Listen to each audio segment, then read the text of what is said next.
Hey, podcast listeners, welcome to another episode of the Advice First podcast. On today's episode, we interview Fred Wachtel with Prosperitas Financial and Enrique Borja. Enrique owns 2 property casualty insurance offices here in Southern California, and he walks us through some massive pitfalls to be aware of in your personal and commercial insurance policies. Now, it might sound boring, but those pitfalls could literally take away everything that you've worked so hard to build.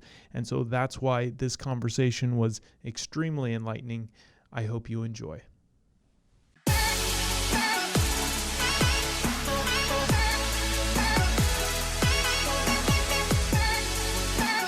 Welcome to the Advice First podcast. Enrique Borja with State Farm and Fred Wachtel with Prosperitas Financial. Great to have you both on the Advice First podcast. Thank you for being here. Great to be here. Thank you. Yeah, absolutely. And really excited about today's discussion because, as we were talking about beforehand off air, is and something that I talk about a lot with our clients and advisors is, the importance of that fine print in a lot of the things that protect our most valuable assets. And so that's what today's focus is really going to be on. And I hope that we are lucky enough to get Enrique back on a future episode just because the world of property and casualty protection is so large. Most people, when we think about the topic of insurance, it's like our car insurance, our home insurance, and life insurance, right?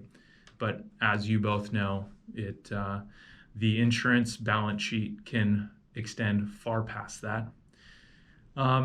So I want to ask you right off the bat, Enrique, how does someone land into owning and running a State Farm agency?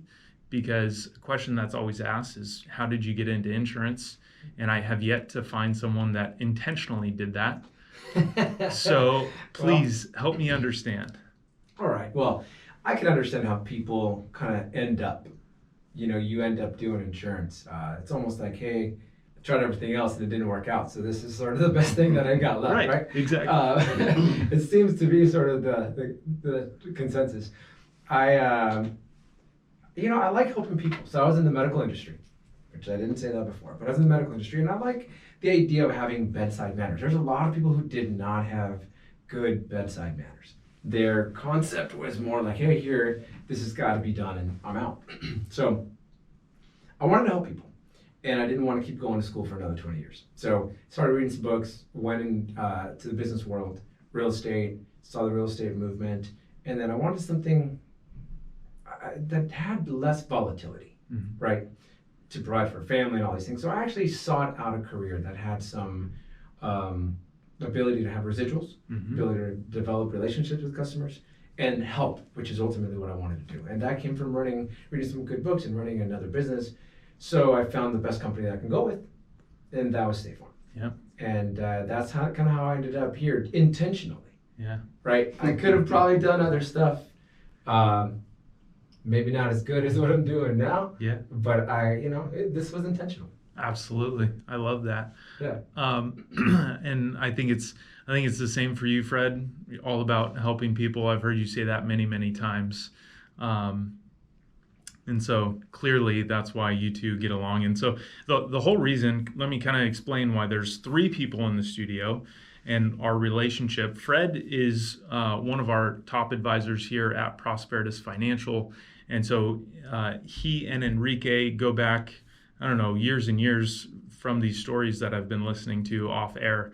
And so Fred is kind of co-hosting today's episode with me because I think, a lot of the times we meet with one of our financial resources, whether that's our insurance agent or our financial advisor or our CPA, but very rarely do we get them in the same room to where we can have a very effective conversation and actually see how all of the financial aspects of our lives complement each other, right?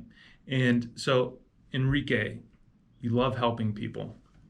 How has what you're doing today, what are some ways that you've been able to really step in and what's that feel-good moment of helping people?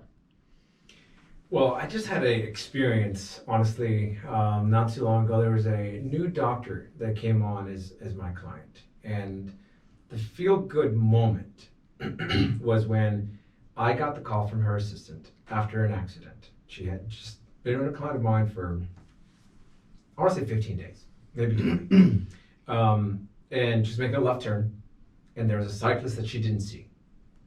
Cyclist came in through the window, ended up in her car while she had the nanny and her baby in the back, right?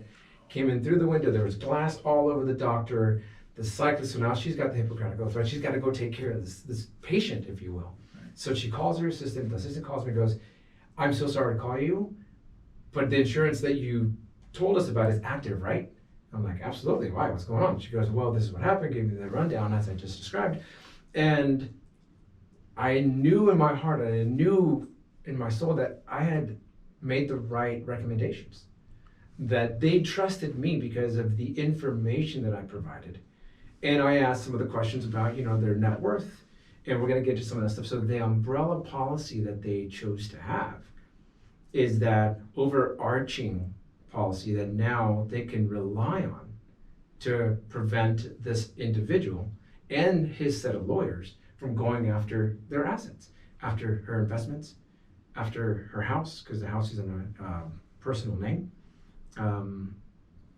after any, whether it's equity in the business, if it's not held in trust, etc. So there are so many things, and then her income that could be at play when things are not done properly. So that moment right there, it felt good. And I was able to say, look, don't worry about this right now.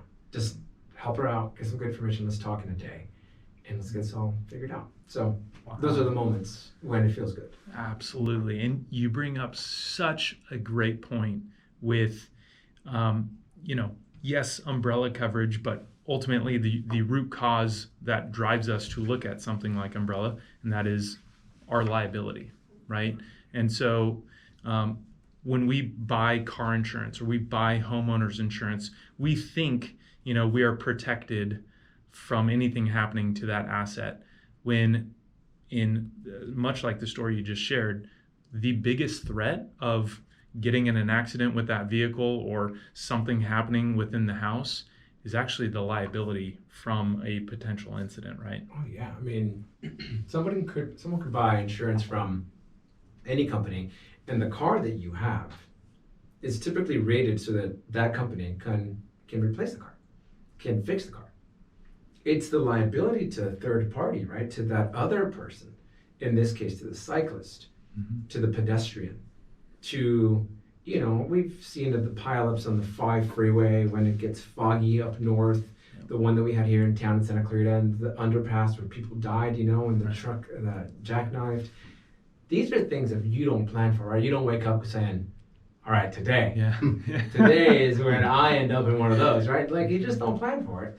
And the liability that comes from it is what people don't think about. So that affects, as I mentioned, investments. So Fred, you help people, you put a plan together for them, right? Where they're now set up to retire. And someone's a doctor and they've got $1-2 million in assets. If they don't have the adequate amount of coverage, that can be at play. It could be liened. There could be a lawsuit for them to have to sell these assets to pay for these damages. And those are the things that we don't want to see. Mm-hmm. So that's one aspect of it. So for clients who are investing and have a net worth, my question to people is, if you have $100,000 in liability insurance, which is typically what you're getting, and you feel good about that. Hey, I've got $100,000. Right. That's like one night plus a couple of CT scans in the ICU. Absolutely. After that, it comes out of your pocket. Mm-hmm. Absolutely. Maybe you're calling Fred, hey, we got to liquidate some stuff. I was in an accident and we have issues. Mm-hmm. So not everybody's a good candidate for an umbrella policy, by the way. It just depends on your assets, depends on whether or not you have things that somebody could take. Yeah. So, and because I feel like it's kind of an arbitrary number as far as, as a consumer, someone thinking like, do I need something like, umbrella insurance to protect my liability? What can you think about, or what can you look at? What kind of metrics exist to make that decision as an individual? All right. So typically something like this would cost, I don't know, $200-300, right? Yeah. For you to sit down with either an accountant or your lawyer, if you will, and then let's take a look at your assets. But it's simple. It's actually much more simple than that. If we look at the equity in your home, if you add the value of your investments, the value of your 401k, the value of maybe a business or land that you own, car worth if it's paid off, etc. Valuables, wedding rings, etc. Okay, so now we're thinking about those collectibles, but they're not really going to come and take those. They're going after the things that are easy to find. Equity in your home, right? 401k, IRS, and then the one thing that everybody doesn't think about is your income. So in the state of California, the beautiful state of California, they can come after 25% of your after-tax income. What? For 10 years. And if 10 years is not enough, they can go after another 10. So if I'm a high wage earner, okay, and I'm earning $200,000, that's pretty good. I essentially, now I'm giving up maybe $40,000. Yep. Maybe 35 after taxes. Yeah. Ouch. And that's not considered. So you multiply by 10, there's at least $350,000 that could be at play. Right. So when you add those up, if your net worth, if those items add up to more than, this may sound stupid, but $100,000, then your auto insurance is insufficient. Yeah, absolutely. So to kind of put this in perspective, and because, I've gone through this exercise as a consumer, thinking back to Enrique's story of the bicyclist and the incident, if the victim of an incident feels obligated to that they need to collect from damages from whatever happened, and they're looking to file a lawsuit against the individual that caused the incident, they will take them to court, and basically what an attorney will help them identify or think about is, okay, we're suing, John Smith, client, individual. John Smith has $1 million of assets and earns $200,000 a year. Or we can just go after his liability limits on his insurance policy. And so if that individual only has $100,000 of liability coverage, as a prosecutor, as someone looking to get as much out of this exercise as possible, as terrible as that is to say, but these things are very predatory. And it's for profit, right? So they're working for profit. Right. So they're finding a way to, one, represent their client properly, and to your point, to get the most that they can out of the situation. So if you're looking at $100,000 versus $1 million in assets to sue for, which one are you going to go for? Right. You're going for the $1 million all day.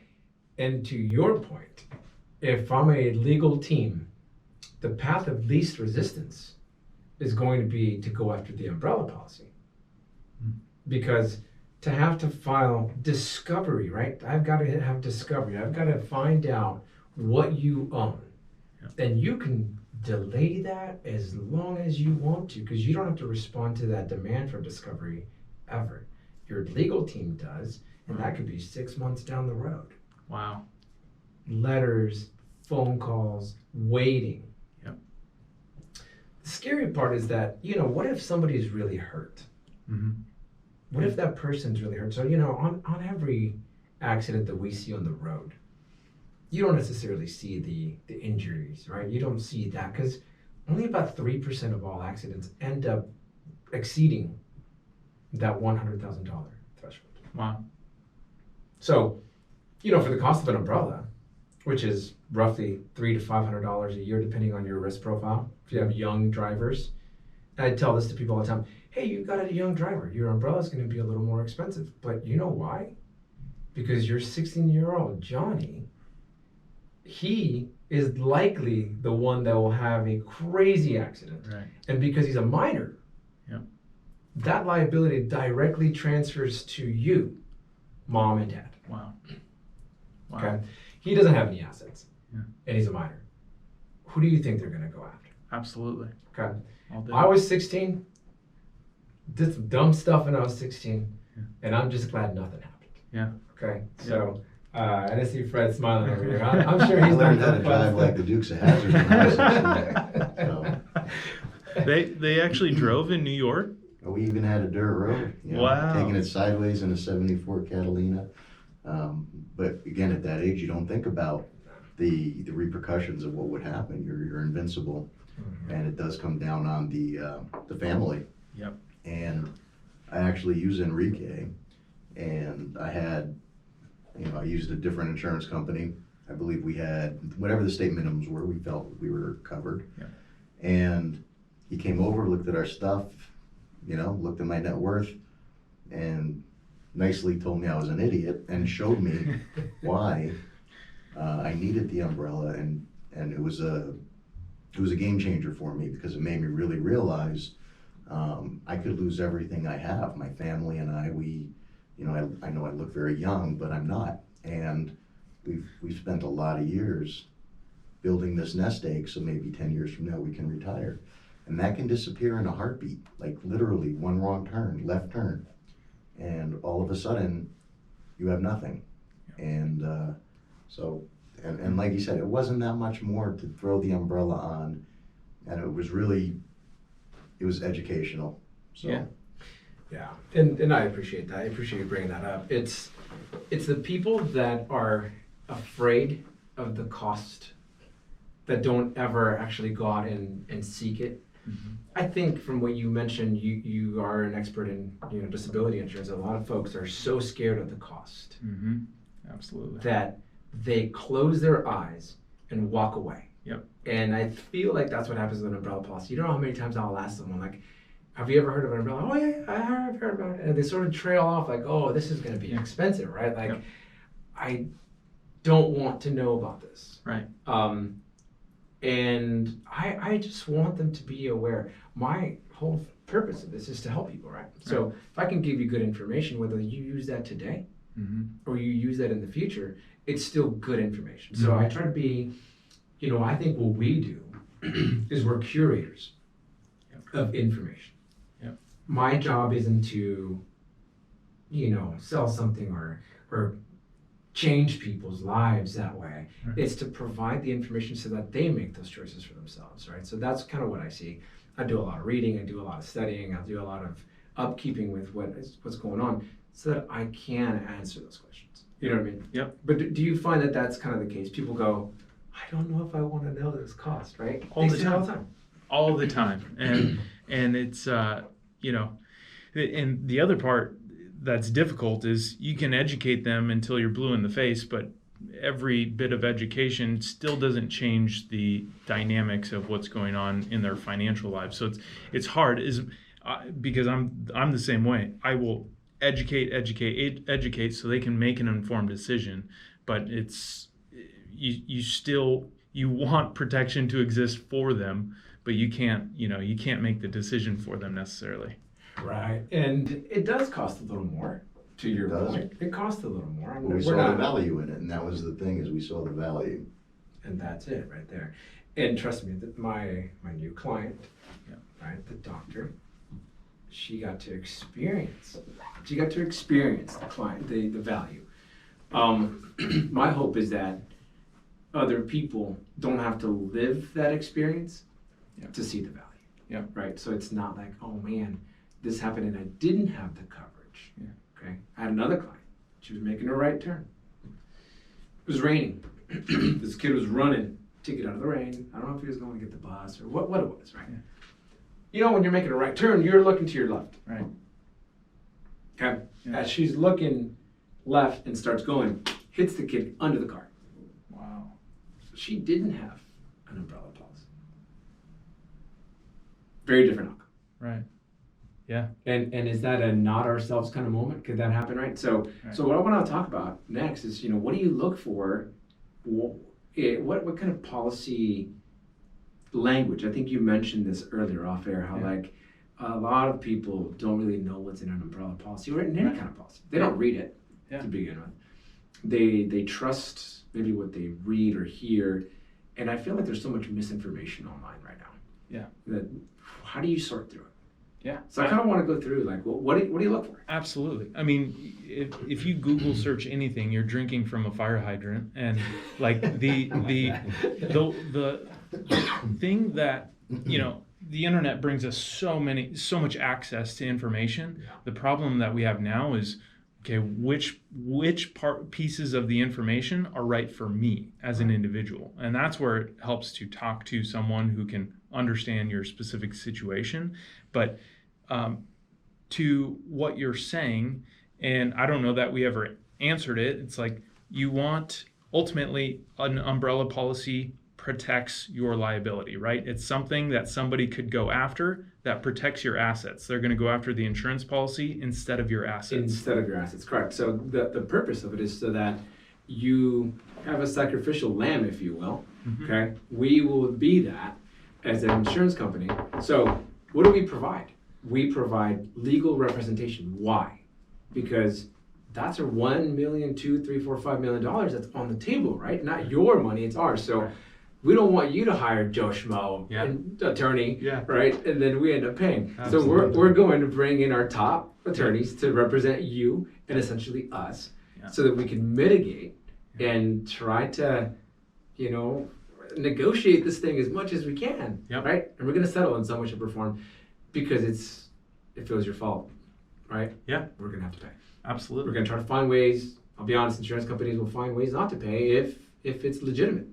If it's a legitimate situation where there's comparative liability, if the other party was partially at fault, that's going to be a reason for us to potentially negotiate. So that's the purpose, right? To protect you so that you don't have to go out and pay for that defense attorney. Because whether it's a legitimate, and I said this to you when we met, either it's legitimate or a frivolous case or claim, you still have to defend yourself. Interesting. So this will provide that for you. Yeah, and so like having umbrella policy or liability protection is not just checking a box, though, right? It's, you know, if you have a $3 to $5 million net worth and a $500,000 umbrella policy, they're going after your assets. They're not going after the policy anymore. So it's path of least resistance, right? So they'll go after the policy first. Interesting. First. Interesting. So let's put ourselves, let's do a real example for the listener. So let's say that Fred could no longer talk. Okay. Fred, that's bad for the podcast. A lot of people wish that sometimes. But his wife is actually the one that, she's in my ear. Exactly. If that could happen, that'd be amazing. But no, like if he could no longer talk, what he does is he talks to people for a living, if you will, right? So he wouldn't be able to work anymore, and the loss potential would be huge. Okay, severed cords, whatever that is. Okay, in addition to recovery, therapy, and all that stuff, his legal team would absolutely go after somebody who's got $3 million. Wouldn't you? I mean, you'd be like, hey, I feel justified that I have to. Right. I don't want to screw somebody over, but I also don't want to take this in the shorts for my family. It's going. Something has to. Right. Essentially, his loss on the line is easy $3 million. Easy, right? So one of the things that we talked about off air is, what's the right amount of coverage?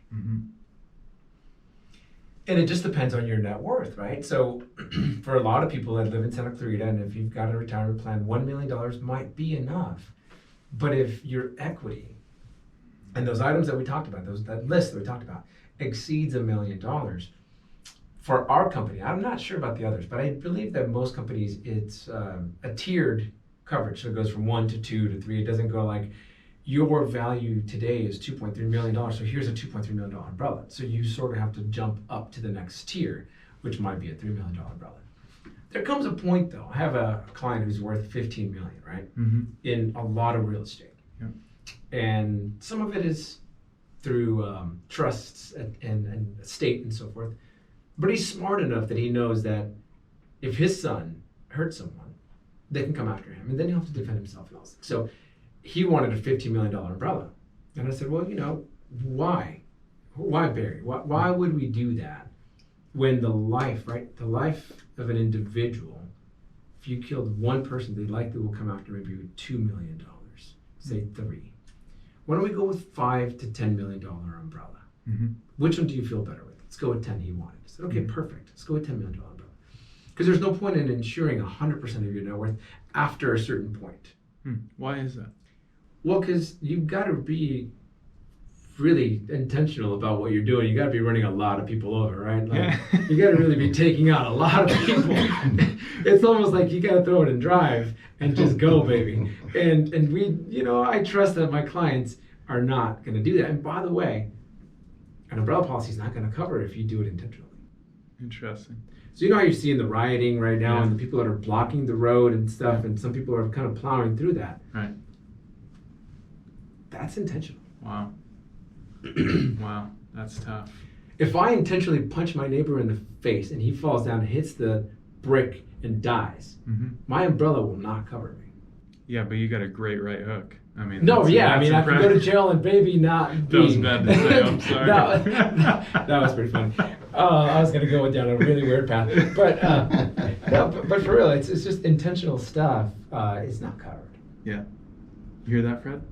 I'm not going to punch anybody anymore. Anymore.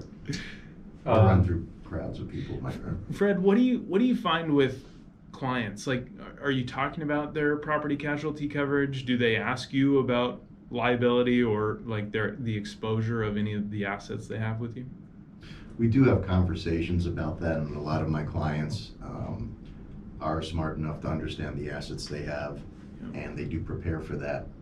But I do explain to people that do have assets that are beyond a certain point that, and I use myself as an example, again, it's not naivety or anything like that, it's just, you don't think about it, you don't care, it's insurance. I mean, who cares, it's insurance. I love it when he says this. But, it just gets me hot. but again, that was my opinion. And so when he came to my house and talked to my wife and I, and I'm listing all my assets, and he showed me what I could lose, and I like to make sure that my clients understand that, because you don't want to have to liquidate your 401k and your IRA and annuities and your home and your kids' education, and every asset you have can go to somebody else if you're not properly protected. And as you said, and I understand this wholeheartedly, the path of least resistance is the insurance company. They have X amount of dollars that they're going to slap on the table for you to make you go away. And for a lot of people, they'll say, I'll take it. Yep. Because if they decide to go to court on a lot of things, they might not win. Right. But that settlement's on the table, but that settlement's not going to be on the table for $2 million if you have a $300,000 policy. Yep. That settlement's going to be on the table for $300,000, and then that lawyer's going to take you to the cleaners. Exactly. Yeah. Just get dragged through. You said something that sparked something up there. It doesn't happen often, but when it does, it's brilliant. I do that. You said, hey, it's just insurance, and I do believe that as well, until the day that somebody needs me, then I become their best friend, right? It's like, oh man, this is another thing. This is an expense, and I want the listeners to understand, like, I don't want to make this a bigger deal than it is, but I want to make sure that if we do it right up front, then you don't have to worry about it again. Right? We review it every few years to make sure how things are going, your accounts are growing, your investment, your equity, but we don't have to belabor it, and you just can then sleep better, or know that if something happens, it's taken care of. And that's what I provide for people. Let's make insurance. Insurance is not something that falls on your shoulders later because you didn't take care of it the right way. Yeah, absolutely. Or for someone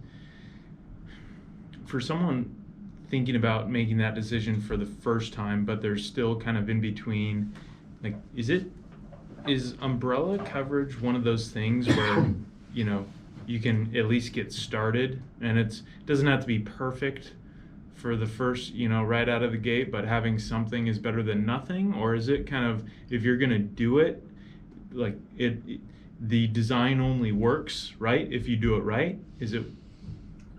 I think I hear what you're saying. I think there's no wrong way to do the right thing. Yeah. you can choose the wrong company, right? And some of the policy offerings that we can talk about, but an umbrella policy is going to provide an additional layer of protection so that they go after the policy, the path of least resistance, instead of your assets.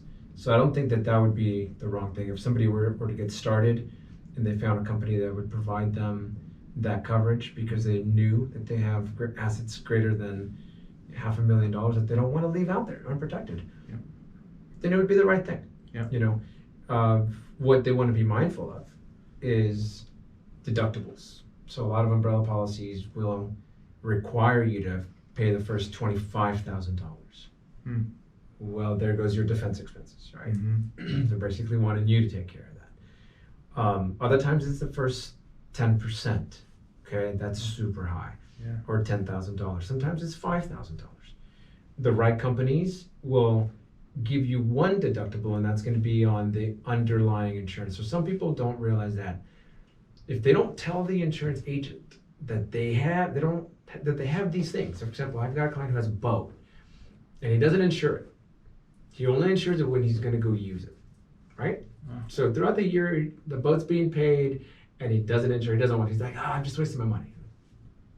You do what you do, right? I advise otherwise, but you do what you do, right? Yeah. He doesn't realize that if he forgets to call me and goes out, even though he has an umbrella, or his kids take it out or anything like that, the underlying insurance means the umbrella will only protect those things that are insured underneath it. Wow. So if it's not insured, it won't cover. So to finish my point, our company will only charge the deductible on the underlying insurance and zero deductible on our umbrella policies.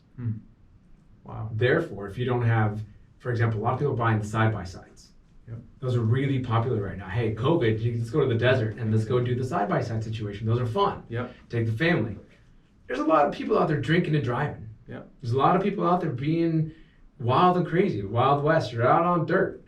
That is a vehicle. And you are the driver, and all the stuff you own comes with you in that vehicle. It's not like, oh, well, hey, man, we're on the dirt. That's different, right? This doesn't count. You can't come after me in the dirt. So the side-by-side, if you did insure the side-by-side because you figured, I'm not paying $1,000 for this thing per year, because it costs about that. Wow. Okay, $900 on average if it's a nice one. The Can-Ams, the good ones, right? Maybe $800 if you want a higher deductible. But if you didn't insure it, your umbrella's not going to cover you. Like at all. At all. Your umbrella will say, hey, here's a letter that tells you didn't have the proper insurance on the vehicle that you were driving when you got into the accident.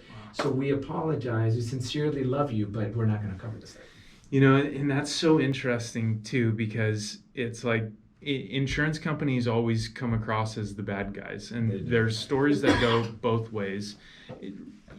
Regardless of how you as a listener feel about that, when that is a detail, someone might receive that letter after going through an incident and trying to file a claim. They might receive that letter and go, oh, of course the insurance company finds some way to not honor the claim. No, it was in your contract the entire time. The policy that you are mailed is a legal contract. Absolutely. And it benefits you to read it. As boring and as terrible as that is, if you do not want to read it, that is why you have professionals, and that's why you don't go onto, Google umbrella insurance and find the lowest cost. I'm not saying it's bad coverage. I'm saying sometimes it's good to pay a little bit extra to also knowing that also what comes with it is your expert advisor. Right. So I would love to get a phone call from somebody that says, hey, I just received my policy. I looked at it and I have no idea what the hell it says because it's really small writing. Remind me again? Yeah. So I've got these things, right? It says here that I have a motorhome, that I got 4 cars, and that I got a house. But I also have a motorcycle. But people don't want to pay more money. You see, it's the same concept of if I bring this up, this guy's going to want to charge me more. Yeah. Right? Hey, if I tell him that I remodeled the kitchen, okay, same situation. If I tell them I remodeled the kitchen, they're going to want to bump up my insurance. And hell, if I'm going to pay more money. Right. But if there is a fire, you're the person that's going to come in, stomp on your feet, go, well, I just remodeled my kitchen. It's going to be $80,000 to... Yeah. We get it, sir. We're going to take care of that for you. Yeah. But when it comes to insurance, it's different. You have to let us know. Ignorance is not bliss. Well, hiding is not bliss. Hiding- Don't hide stuff. Right. But assuming, as an individual, assuming that because you pay a premium to State Farm that everything's covered is a false, like you're not doing yourself any benefit.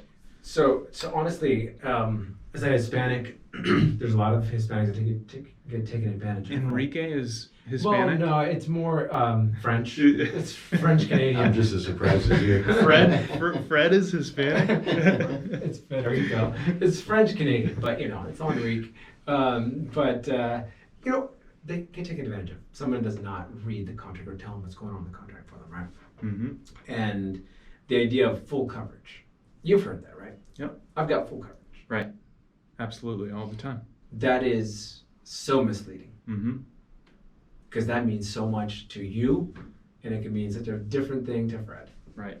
Right? Yeah. Just based on what you guys know of insurance. So it's the same thing with everything else, like umbrella policy. I've got an umbrella. Oh yeah, so does it cover your home? Does it cover your autos? Does it cover all your drivers? Right. What's your deductible? Mm-hmm. And will it cover you outside the state? Yep. That's interesting. Because sometimes they'll say, oh yeah, we'll cover you in your home state.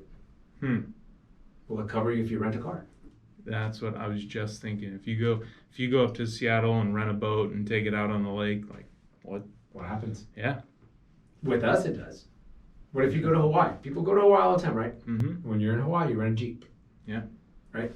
I did. Guilty. Yeah, guilty, Yeah. right? Right. What if you,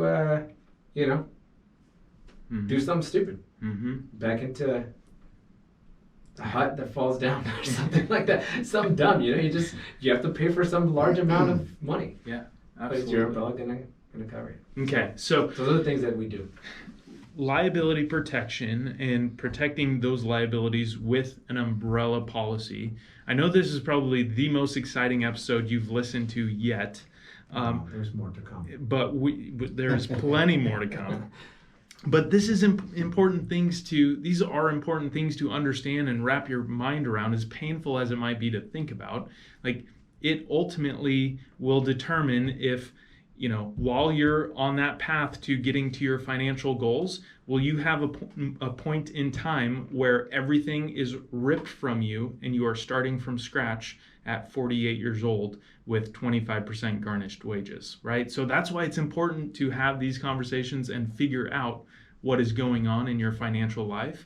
So, going back to umbrella policy, we talked about what value is right. How do you make sense of that? You've mentioned deductibles and being aware of what deductible clauses might exist in a contract. Is there anything else within an umbrella policy that is important to pay attention to or may cause loopholes? Like, what other dials are you looking at when you're analyzing a liability protection policy like that? No, I think we've covered the gamut on most of it. Foreign travel, we're talking about what's covered, what's not. Foreign travel really is tricky. You go abroad and no auto insurance company that I know of in the States will go with you, right? Mm-hmm. We'll carry that there. And then the foreign travel insurance it's just weird. Yeah. So I would say if you're traveling abroad, which a lot of people do, right? At least before COVID and hopefully after. But talk to your agent about that. Yeah. Confirm that that's something that's covered. And if it isn't, try to find a way, maybe at Lloyd's of London, that's more of a worldwide company that can offer it temporarily. If you're a high net worth person and your daughter's going abroad to drive a vehicle out there or something like that, and you're aware of that, maybe that's the time to do a little more exploration. Mm-hmm. You know what I mean? Absolutely. So what's funny, and Enrique has no idea about this, you as a listener might not even know, I spent 8 years working at Lloyd's of London, not in London, but for a US-based cover holder for Lloyd's.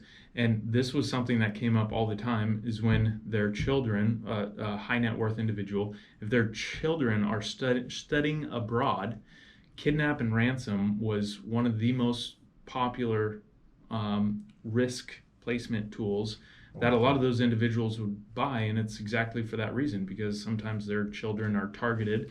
And it could be the same for even just an incident.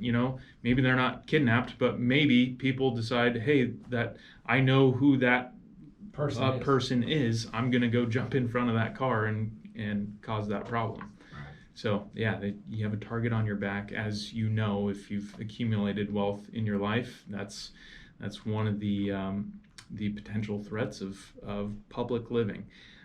So I want to just kind of segue here as we trail off to, you were mentioning foreign travel, and I'm thinking, well, we're amidst a pandemic right now. Nobody is traveling foreign or internationally, with the exception of a couple countries. But I want to get your perspective on what your role and what your business has looked like through COVID-19. Wow. Now I need some alcohol. God, because we're middle America, right? So my company services primarily middle America.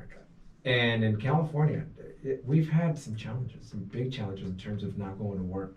People that have been off of working on whether it's unemployment or just being laid off for a long time. So my conversations have been surrounded around how do we maintain a plan that's still working while we shift dollars potentially. So somebody who's not earning an income, how do they stay afloat, and how do they keep a plan that's good enough without getting rid of the things that matter, like an umbrella policy? Yep. If they're not driving a car, is it the right place to maybe put a car on non-op, but you still keep the umbrella policy and your life insurance, because those things are real. There's a high risk. It can still cost you a lot of money if something goes wrong. Yep. I don't know about you, but I'm driving on the freeway still a little bit here in LA, and it's pretty jam packed. Yeah. It's not like it's ghost town. Absolutely. At the beginning, it was. Yes. Going to my office down in Torrance, I have another office down there. It was like that's a lie. It was about a 40-minute drive. Wow. It was quick. It was super quick. It was nobody on the freeway. Now it feels like I thought we were in a pandemic. Where the hell are all these people going? So there's still accidents, right? There's still accidents. There's still a lot happening. So it's finding creative ways for those that are challenged, financially. But for those that are not challenged financially, I feel like there's been so much money made. I feel like some people have made so much money. Their net worth has increased so much. House values are way up. The market's way up. Yep. Some people have found niches in their businesses that just boomed. Right. And their risk profile has changed a lot. Maybe it's time to talk to your agent. Maybe it's time to go back and realize that for a few more bucks, is it worth it to you to spend a few bucks to protect those assets that you've accumulated? Because it is to me. Yep. The way I see it is I'd rather give State Farm a few more bucks, maybe 20 bucks more a month, but then I get to keep my assets. And it's a leverage thing, right? I'm going to leverage these $20, which is nothing in comparison to all the money that State Farm's going to give somebody else if it's my fault, if I have a not myself moment. Exactly. So that's sort of what I've been focused in, and connecting with my business owners and the people that I know are investing, just to touch base. What's changed? Yeah. If anything. Absolutely. Yeah, and it's 2020 has been the year of significant changes, whether that's significantly down or significantly up. To your point, I've seen it in my business. There's 70% of the people have struggled, but the 30% have not just survived, but they have thrived. And it's incredible to think that someone can make sense of, having a policy, any policy, not even umbrella or PNC, having a policy January 1, going through the events we've had. We're recording this in September. someone's balance sheet changing significantly in either direction and still thinking that the policy that they're paying monthly premiums on is the right one. Right. And for some people, man, I know clients who have had to sell their homes. Yeah. Who've had to retire Wow. early, right? Yeah. That are moving out of state. Okay. Their risk profile has changed. Mm-hmm. Maybe that umbrella policy is not a good fit for him anymore. Yep. Okay. Maybe actually it's the right fit because now they're retired. Hey, you can't afford. I think you alluded to this, Fred. If things go wrong, right, and you're older, like if you're closer to retirement, it's harder to catch up. Yep. So it's just those conversations. Yep. You know what I mean? So you bring up a really good point of the policy that you had at the beginning of the year, how much change has happened. Right. It's a good time to review it. Yep. Absolutely. Fred, any parting comments? I just want to, first of all, thank you for coming in. Yeah. And again, I've learned a lot from Enrique over the years, him coming and kind of educating my wife and I on making sure we have enough coverage to cover our assets. And as he said, I know not everybody can afford everything, but when you are talking about, I think for me, it became an extra $40 a month. Mm-hmm. I can waste that on everything. I go on Amazon and buy nothing. Right. It's nothing when you have the assets, and it's very important to protect yourself. And as you said, if you do have an agent, of course, I'd always recommend Enrique, but if you do have an agent, talk to him and make sure that your assets are covered, because go on, it can, it can all go away very quickly. And I would add, if you don't have an agent, talk to me. Right, I'm available. Yeah, still call Enrique. Yeah, we have a conversation. Even if you don't, right? Some people go with a company where there is no agent. They're ivory tower kind of company where you can't really talk to somebody who's going to make sense of it for you. I'm more than happy to help someone, go over stuff. Yep, Enrique is great about explaining everything, and even though he's pretty, he's a nice guy.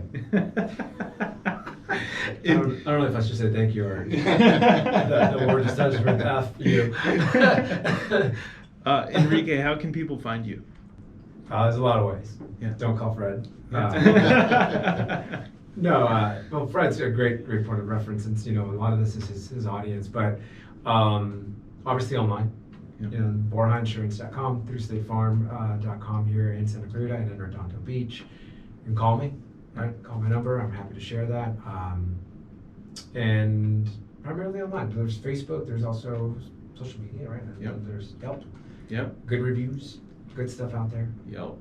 Yeah, that's a whole topic in and of itself when it comes to. When you have Yelp expert, will you please text me, because I want to listen to that podcast. Yeah. It's like the biggest cluster F. I know. Like, I don't know how that really works, all the metrics and stuff, but I want to. Yep, absolutely. I want to. I agree. I'll work on that. We'll try and tee that one up.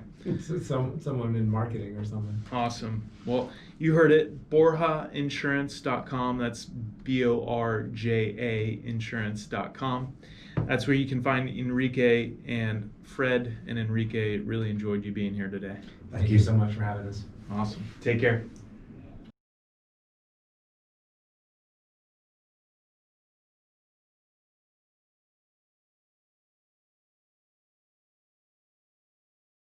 Securities and investment advisory services offered through Next Financial Group, Inc., member FINRA SIPC. Prosperitas Financial is not an affiliate of Next Financial Group, Inc. This material is not intended as an offer or solicitation for the purchase of sale of any security or other financial instrument. Past performance does not guarantee future performance. All the views expressed are those of Robert Clark and Prosperitas Financial, and not of those of Next Financial Group, Inc. Next does not offer tax or legal advice. The S&P 500 is a market cap weighted index composed of common stocks of 500 leading companies in the leading industries of the U.S. economy. The Dow Jones Industrial Average is a price weighted index of 30 actively traded blue chip stocks.